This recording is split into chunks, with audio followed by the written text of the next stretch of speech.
So now Nifty 50 आप देखिए market suddenly 10 minute के भीतर भीतर 1% से ज्यादा गिर जाता है एंड इसका रीजन किसी को पता नहीं चलता। फाइनेंशियल मार्केट में इसको एक नाम दिया गया है फ्लैश क्रैश।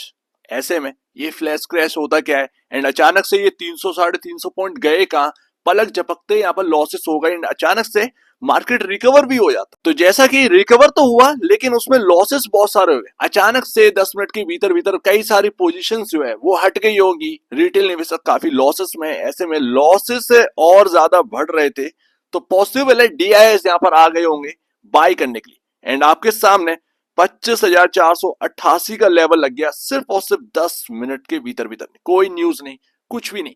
फाइनेंशियल मार्केट ये कहता है कि इसे फ्लैश क्रैश कहा जाता है, उसको हम समझेंगे। बट हायर साइड से जो टूटा है इसने पूरी साइकोलॉजी हमें बिगाड़ के रख दी है एंड ये हुआ क्यों है? पॉसिबल है ये रिबैलेंसिंग का नाम बता रहे हैं कि रिबैलेंसिंग की वजह से यहाँ पर ये होते हुए दिखा है। बट आज तक रिबैलेंसिंग बहुत बार हो चुकी है एंड ऐसे में ये रिबैलेंसिंग कोई नई बार नहीं है।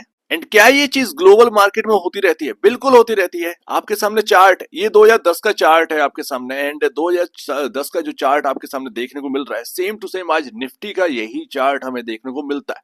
अगर निफ्टी रिकवर ना हुआ होता तो इसे फ्लैश क्रैश नहीं बोलते, अदरवाइज इसे आज की डेट में फ्लैश क्रैश बोला जा रहा है। एंड हमारे सामने मोस्ट पॉपुलर फ्लैश क्रैश हुआ था 2010 में, जो कि यूएस मार्केट में हुआ था। 6 मई 2010 की बात थी। 6 मई 2010 फ्लैश क्रैश, ट्रिलियन डॉलर का मार्केट आपके सामने एकदम से पलक झपकते गिरता हुआ दिखाई दिया एंड उठता हुआ दिखाई दिया। S&P 500 डाउ सभी जगह आपके सामने बहुत बड़ी कोलैप्स यहाँ पर देखने को मिली। सडनली ये चला 35 मिनट के लिए एंड सडनली 1000 पॉइंट की गिरावट यहाँ पर देखने को मिली थी यूएस मार्केट के अंदर।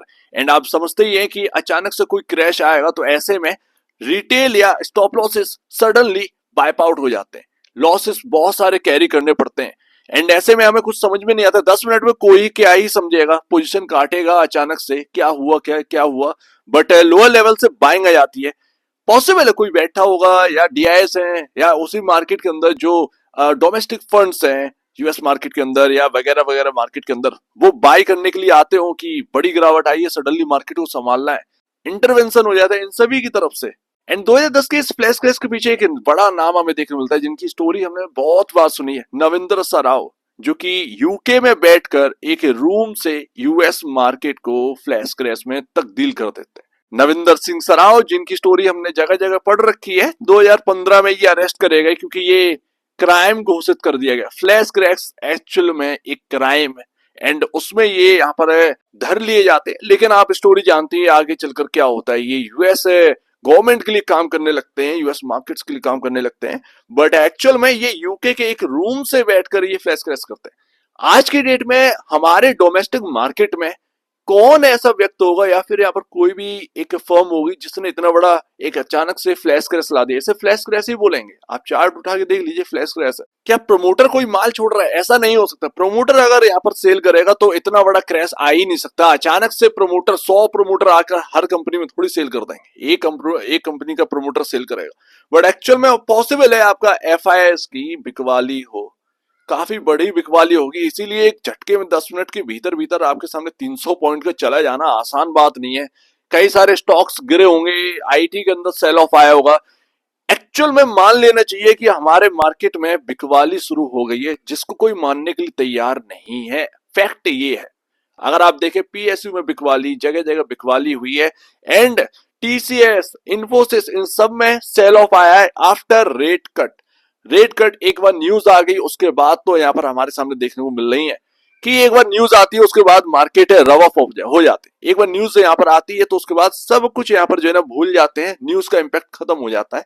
बट आज की डेट में अगर आप देखें जो लोग नेगेटिव थे वो लोग भी आज की डेट में पॉजिटिव यहाँ पर सोचने लगे। एंड कहीं ना कहीं इस फ्लैश क्रैश की वजह से यही कुछ हुआ है। कोई ना कोई तो बेच कर निकला ही है, सिंपल सी बात है।